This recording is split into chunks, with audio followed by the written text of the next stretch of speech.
Teman-teman selamat pagi, Assalamualaikum warahmatullahi wabarakatuh. Kita terusin lagi pembahasan tentang industri penghujatan terhadap Islam di TikTok bagian kedua dari yang kemarin. Karena sepertinya ini menarik ya. Setelah kemarin saya menonton dari awal sampai habis wawancara dari Syekh Kores dengan Bang Zuma ya. Maksudnya Bang Zuma yang diwawancari oleh Syekh Kores atau Kang Kores Hafizahullah ya. Mualaf dia Kang Kores. Sebelumnya dia namanya Calvin. Mualaf dia. Di API Apologet Islam Indonesia tuh banyak yang mualaf. Ada Kang Kores, ada Kang Kores, ada Syekh Kores, ada Bang Jibril, banyak gitu. Kalau saya termasuk yang born again Muslim gitu. Teman-teman, jadi gini ya. Kadang-kadang orang yang menghujat Islam itu suka melakukan, saya bukan ngomong penipuan ya, memang benar penipuan, tapi yang lebih pas itu diksinya adalah dia cosplay. Dia cosplay seakan-akan dia ya berpenampilan kayak orang Islam. Ya, bahkan berpenampilan kayak taruhlah Pak Haji gitu. Pakai pici putih, pakai koko putih ya kan. Padahal sebenarnya dia niat untuk menghujat agama Allah. Nah, contoh yang dilakukan oleh Roti Kehidupan atau RK. Seperti itu. Udah keciduk datanya bagaimana, cuma karena belum sampai ke saya, jadi saya belum bisa memberikan keterangan lebih lanjut mengenai data aslinya mengenai si RK itu. Banyak, termasuk yang dilakukan oleh Edi Sidabutar yang melarikan diri ke Amerika Serikat atau USA dan konon katanya sekarang sedang mengajukan asylum atau swaka ya, supaya dia bisa melakukan aksi penghujatan terhadap agama Islam yang lebih dahsyat lagi gitu loh. Karena kan kita udah tahu sendiri ya bahwa ada banyak nama penghujat agama Allah ini, sebagaimana disampaikan oleh Ko Julius Tan ini kebetulan memang sudah mendapat privilege tertentu, seperti Joseph Paul Chang yang konon katanya sudah mendapat kewarganegaraan Belanda, konon katanya, saya nggak tahu benar apa enggaknya. Terus Saifuddin Ibrahim atau Moses Ben Abraham itu konon katanya sudah mendapat asylum atau swaka di sana. Terus Lani Oktaviani atau Sofiatul, kata Rudi Iskariot atau Wak Labu ya, sop katul bekatul katul tementul mentul. Gak tahu dia statusnya bagaimana di sana, apakah dia mendapat asylum apa bagaimana, tapi dia kebetulan kerja di California sebagai nanny atau babysitter ya, pengasuh anak. Bayarannya lumayan loh per jamnya. Bayarannya lumayan per jamnya. Ya. Nah, si Edi Sidabutar ini konon katanya sedang mengajukan asylum di sana. Ya, sedang mengajukan asylum atau swaka di sana. Allah alam bagaimana kelanjutannya kita nggak tahu. Yang jelas itu diurus sama Harry Tarigan, ya, kepala cabang penghujat Islam untuk wilayah Amerika. Kalau di Eropa itu si Rida Marbun namanya. Konon kata Wak Labu ini,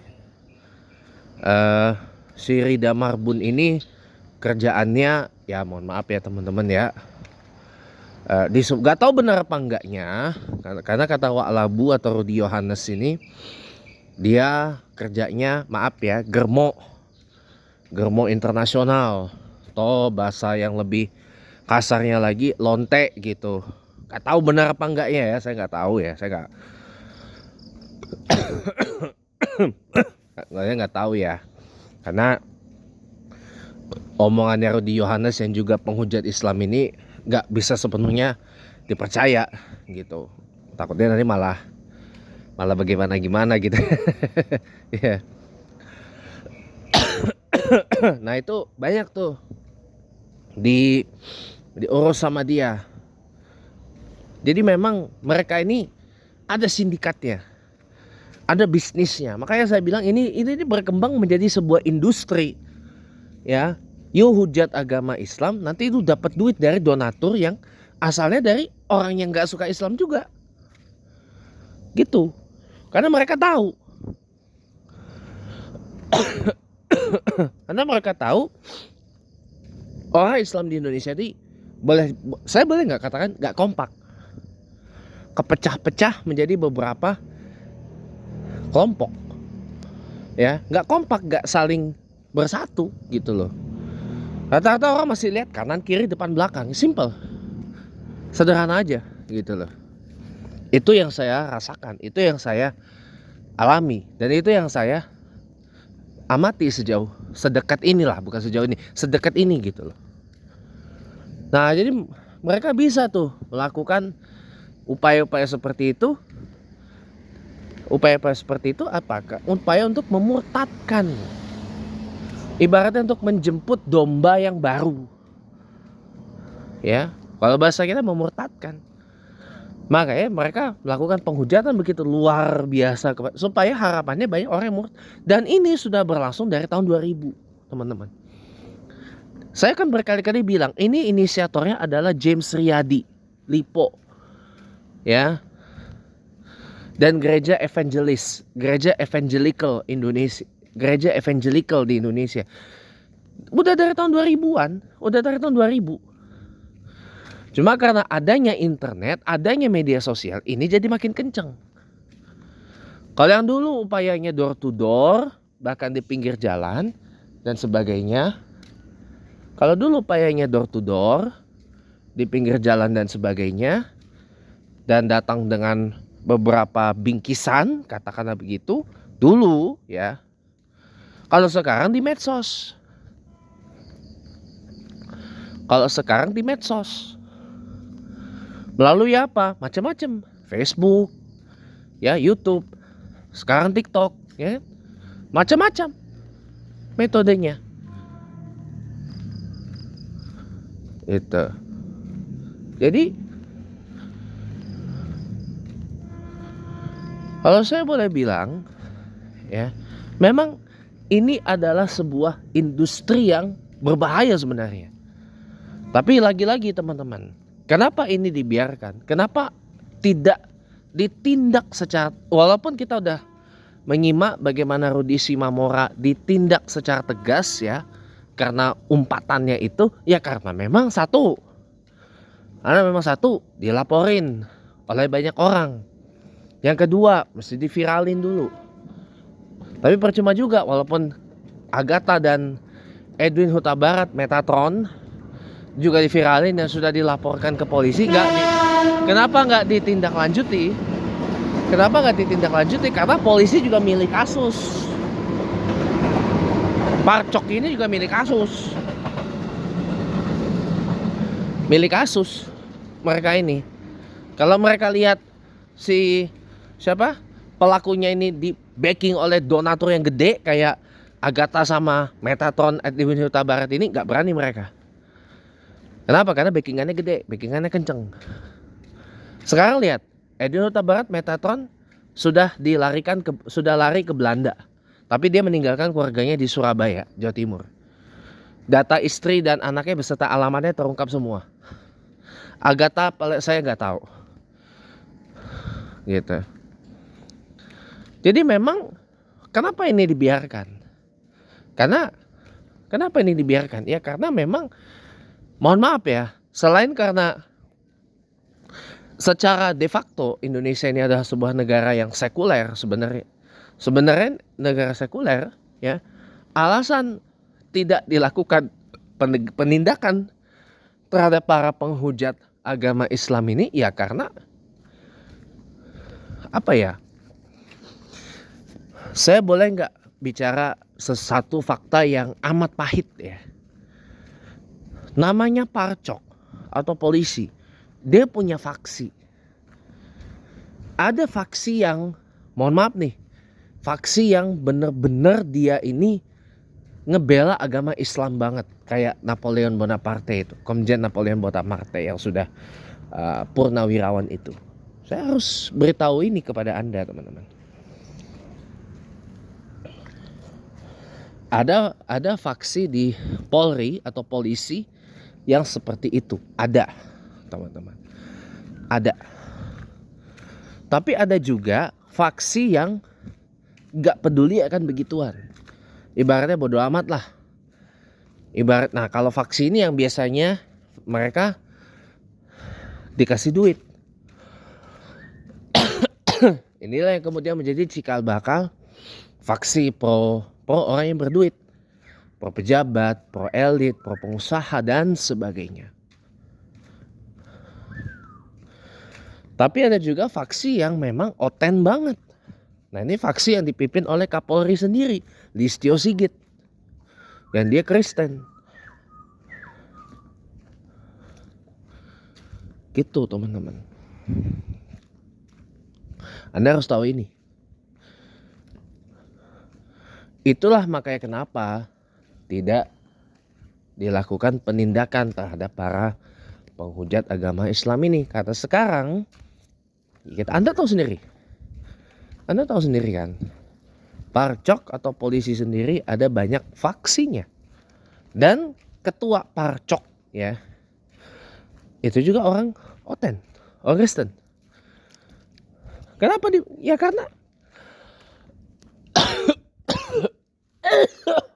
karena ibaratnya gini, maaf ya, karena ibaratnya sebagai sesama anak Tuhan, kata mereka ya, anak Tuhan harus saling melindungi, harus saling jaga.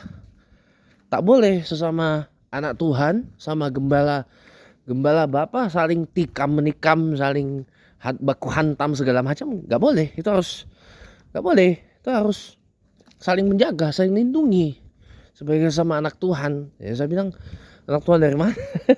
Ya itu kan narasi mereka yang mengatakan merasa dirinya adalah anak Tuhan, pilihan Tuhan, ahli waris dari Tuhan, konon katanya gitu. Ya jadinya mereka bisa seenak jidat, macam-macam. Jangankan kepada agama Islam, kepada agama lain pun mereka juga begitu. Kepada ajaran lain mereka pun juga begitu. Kayak hati-hati. Jadi teman-teman ya, ini yang harus teman-teman ketahui bersama. Ya, sekarang ini pola penghujatannya makin canggih lagi. Karena ada sindikatnya, ada bisnisnya. Dibisnisin coy. Dan sekarang lihat, memang namanya firman Allah itu gak bisa kita bantah ya. Ada satu ayat di Al-Quran yang mengatakan, kelihatannya aja mereka sebenarnya bersatu, kompak, kokoh, macam-macam dan seterusnya. Padahal sebenarnya mereka terbelah-belah. Padahal sebenarnya mereka terpecah belah. Ya, sekarang lihat para polikusut ini, atau polikardus ini, atau polikresek ini, ya, mereka saling baku hantam satu sama lain. Ya, saling baku hantam mereka. Saling hantam menghantam intinya. Saling buka aib, saling macam-macam. Lihat sendiri. Ya. Rudy Iscariot diserbu bukan oleh muslim tapi oleh sesama polikresek dan para loyalisnya dan para ternaknya. Edis diserang oleh Paucong, Paucang dan kawan-kawannya. Ya, Edis dan ternak-ternaknya diserbu, diserang, dihujat, dimaki-maki oleh Paucang dan para ternaknya, para gembalanya, ya, para dombanya, ya itu. Agatha ribut sama Edwin Metatron, sering serang-serangan, macam-macam, ya, serang-serangan, serbu, antar domba saling berkelahi, bertengkar, macam itulah. Itulah ajaib apa hebatnya Allah dan Al-Quran.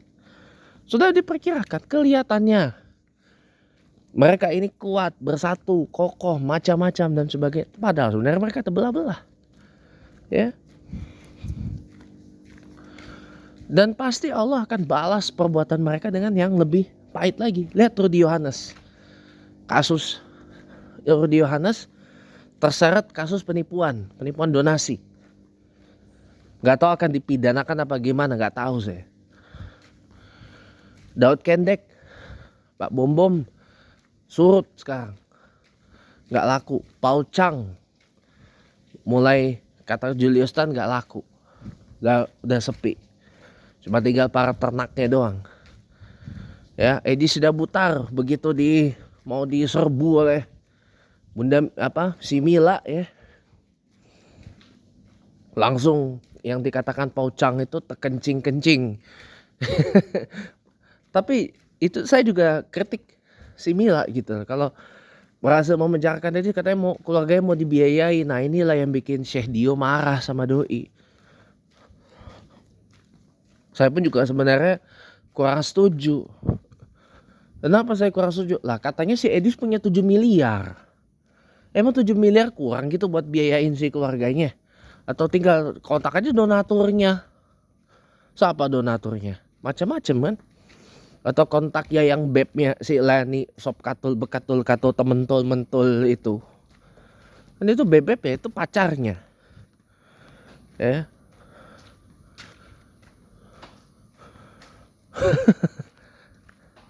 Itulah makanya itulah makanya kenapa Syekh Dio kemarin marah banget sama si Mila itu. Saya ngerti kok. Jadi apa ya? Pada intinya teman-teman tuh harus tahu. Ini nyata teman-teman. Ini bukan fiksi. Ini bukan masalah mengganggu atau bagaimana. Yang duluan mengganggu itu sebenarnya dari pihak sana. Datang ke rumah-rumah. Konon katanya mereka sedang menjalankan amanat agung. Ini sebenarnya udah ada dari zaman Buya Hamka masih hidup. Ya, orang-orang Karisten ini nolak untuk akur, nolak buat rukun. Ya, katakan nggak bisa, ini amanat agung, kerajaan Tuhan, kerajaan surga. Ini segala rupa itu. Ada sejarahnya. Mereka bersikap rebellious terhadap negara ini. Ada teman-teman. Bahkan setelah negara ini merdeka, ada sikap rebellious atau pemberontakan dari mereka, ada dari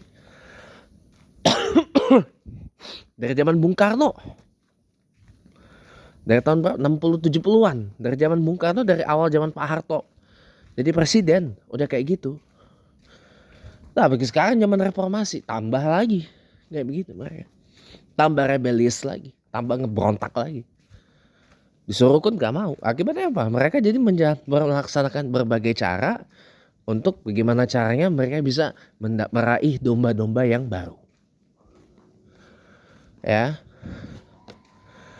Kalau saya boleh ngomong kasar, ya, menyesatkan domba yang sudah tersesat, itu aja. Udah tersesat, tambah disesatkan lagi. Itu aja. Itu misi mereka. Menyesatkan domba yang udah tersesat. Ya, ibaratnya ngejeblosin orang dari neraka ke neraka yang lebih dalam lagi. Ya. Itu kasar, itu saya kalau ngomong kasar seperti itu. Ibaratnya ngejeblosin orang ke neraka, udah kejeblos ke neraka, tambah kejeblos lagi ke neraka yang lebih dalam. Ya. Mungkin lebih dalam lagi dari neraka jahanam. Itu yang harus Anda tahu, teman-teman. Itu yang harus Anda tahu. Ya. Yang harus Anda tahu tuh seperti itu. Ya. Jadi itu sebenarnya udah ada dari dulu yang begitu-gitu itu. Dari zaman Pak Harto malah. Kalau sekarang dari zaman 2000, dari tahun 2000, 90-an udah ada yang seperti itu. Metodenya dulu sembunyi-sembunyi. Pakai bingkisan, door to door. Bawa makanan apa segala macam. Orang suka bilang indomisasi. Sekarang waduh, tambah canggih lagi. Soal cosplay, ya. Bajak-bajak istilah yang menjadi hak milik dari yang disebut para apologet itu, makanya saya tafsir sebagai hak milik dari umat Islam gitu ya. Mereka pakai itu. Kayak hati-hati teman-teman. Kayak harus sadar ini tuh bukan cuma sekedar mengganggu atau bagaimana. Gitu. Mereka dulu yang mulai, kita yang dari agama. Saya benarkan omongan Bang Zuma itu, kita umat Islam ini hanya melakukan reaksi saja. Hanya membela diri saja. Kita melakukan self defense. Bukan ofensif, enggak. Kita self defense. Kita mempertahankan diri, kita membela diri. Kalau sudah diserang, kita serang balik. Itu namanya ada aksi, ada reaksi. Itu yang harus teman-teman tahu. Bukan cuma sekedar, aduh Pak janganlah Pak fanatik agama Pak. Jangan fanatik lah Pak, jangan inilah Pak. Jadi rukun-rukun aja lah Pak, guyup rukun aja lah Pak kita Pak. Bukan begitu. Bukan begitu cara responnya. Sekarang saya tanya, Anda dihujat sama orang dengan hujatan sekotor-kotornya, ya, bahkan sudah menyangkut orang tua Anda, pemirsa.